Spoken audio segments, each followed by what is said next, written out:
Hi friends, இது உங்கள் ஆக்ஃப்ளாஷ் reviews. நம்ம எதை பற்றி பார்க்க போகிறோம்னா இலக்கியா சீரியலோட ரிவ்யூ தாங்க பார்க்க போகிறோம். வாங்க போய் பார்க்கலாம். அதுக்கு முன்னாடி இன்றைக்கி ஒரு ஸ்பெஷல் டே இருக்குது. என்னன்னு கேட்டிங்கன்னா, இன்றைக்கி நேஷ்னல் அவகேடோ டே.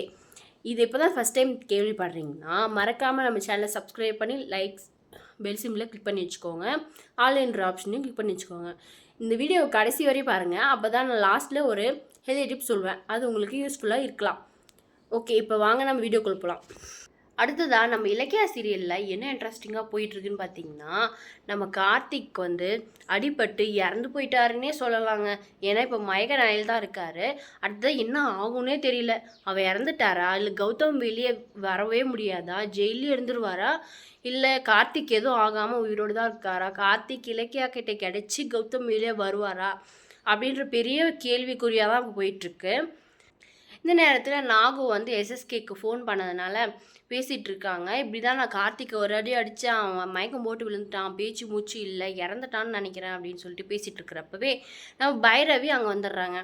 நான் எஸ்எஸ்கேவை பார்க்கணும் அப்படின்னு சொல்லிட்டு பார்த்துட்ருக்காங்க. இந்த நேரத்தில் நம்ம ரேவதியும் அவங்க வேலை பார்த்துட்ருக்காங்க. இவங்க என்ன தான் பேசுகிறாங்க அப்படின்னு சொல்லிட்டு ஒட்டி கேட்டுட்ருக்காங்க. நம்ம பைரவ நம்ம எஸ்எஸ்கே கிட்ட கார்த்திகை நீ தான் கடத்தி வச்சிருக்கியா அப்படின்னு சொல்லிட்டு நம்ம பைரவி கிட்ட கேட்குறாங்க. என்ன பைரவி என்ன கேட்குற அப்படின்னு சொன்னதும், நான் வர்றப்ப நீ ஃபோனில் கார்த்திகை பத்திரமா பார்த்துக்கோங்க அப்படின்னு சொன்னேன். அதை நான் கேட்டுட்டேன். அப்போது இலக்கியாவும் கௌதமும் கடத்தலைன்னா நீ தான் கடத்தியிருப்பேன், எனக்கு அப்பே டவுட் வந்தது. நீ தான் கடத்தி வச்சிருக்கியா, எதுக்காக கடத்தி வச்சிருக்க அப்படின்னு சொல்லிட்டு நம்ம பைரவி எஸ்எஸ்கே கேட்டுட்ருக்காங்க.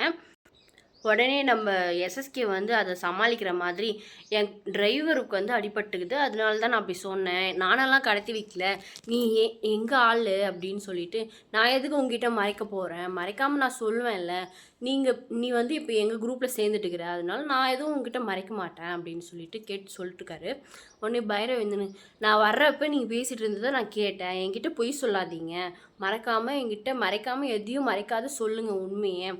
ஒருவேளை நீங்கள் கார்த்திக் கடத்திருந்தா நான் எந்த பிரச்சனையும் சொல்ல மாட்டேன். ஏன்னா கௌதமும் இலக்கியாவும் எனக்கு எதிரிங்க தான், நானும் அவங்கள பழி வாங்கணும், அதனால் நான் உங்களுக்கு சப்போர்ட் தான் பண்ணுவேன், அதனால மறைக்காமல் என்கிட்ட எல்லா உண்மையும் சொல்லிடுங்க அப்படின்னு சொல்லிட்டு எஸ்எஸ்கே கிட்ட நம்ம பைரவி கேட்டுட்ருக்காங்க.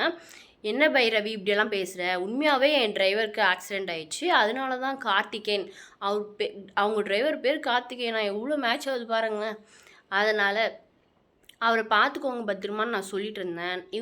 உங்ககிட்ட மறைக்கிறதுக்கு எனக்கு என்ன இருக்குது, நீயும் எங்களில் ஒருத்தர் தானே, நானெல்லாம் அப்படி மறைக்க மாட்டேன் அப்படின்னு சொல்லிகிட்ருக்காரு. இதெல்லாம் கேட்டுட்டு இருந்த நம்ம ரேவதி உடனே எப்படியாச்சும் இது இலக்கியா கிட்ட சொல்லிடணும் அப்படின்னு சொல்லிட்டு இலக்கியாவையும் ஜானகியும் ஃபோன் பண்ணி வர சொல்கிறாங்க. அதுதான் என்ன நடக்க போகுதுன்னு தெரியல. இந்த வீடியோ உங்களுக்கு பிடிச்சிருந்தா மறக்காமல் லைக் பண்ணி ஷேர் பண்ணி கமெண்ட் பண்ணி வெல் சிம்லேயும் கிளிக் பண்ணி வச்சுக்கோங்க, ஆல்ன்ற ஆப்ஷனையும் கிளிக் பண்ணி வச்சுக்கோங்க. நான் வீடியோவோட ஸ்டார்டிங்கில் ஒரு ஹெல்தி டிப்ஸ் சொல்கிறேன்னு சொன்னேன். கேரட் யாருக்கெல்லாம் பிடிக்குமோ அவங்க தினமும் ஒரு கேரட் சாப்பிட்டா அவங்க ஸ்கின்னு நல்லா க்ளோயிங்காக இருக்கும். ஸ்கின்னில் எந்த பிரச்சனையும் இருந்தாலும் அது கேரட் கண்டிப்பாக சரி பண்ணிடும். சின்ன பசங்க சாப்பிட்டா கண்ணுக்கு ரொம்ப நல்லது, குளிர்ச்சியாக இருக்கும். யாராவது ஸ்கின் டிப்ஸ் வேணும்னு எதிர்பார்த்தீங்கன்னா இதை மறக்காமல் பாருங்கள், உங்கள் ஃப்ரெண்ட்ஸ்க்கு கண்டிப்பாக ஷேர் பண்ணுங்கள், அது ரொம்ப யூஸ்ஃபுல்லாக இருக்கும். கேரட்டில் நிறைய பெனிஃபிட்ஸ் இருக்குது. அதில் முக்கியமான ஒன்று, நம்ம ஸ்கின்னை நல்லா பளபளன்னு பாலிஷ் போட்ட மாதிரி ஃப்ரெஷ்ஷாக வச்சுக்கும். நம்ம ஸ்கின்னில் இருக்கிற சுருக்கமெல்லாம் சீக்கிரமாக சரியிடும், கண் பார்வைக்கு ரொம்ப நல்லது. அதனால் தினமும் ஒரு கேரட் சாப்பிட மறக்காதீங்க. அடுத்த வீடியோவில் பார்க்கலாம். Bye bye, tata.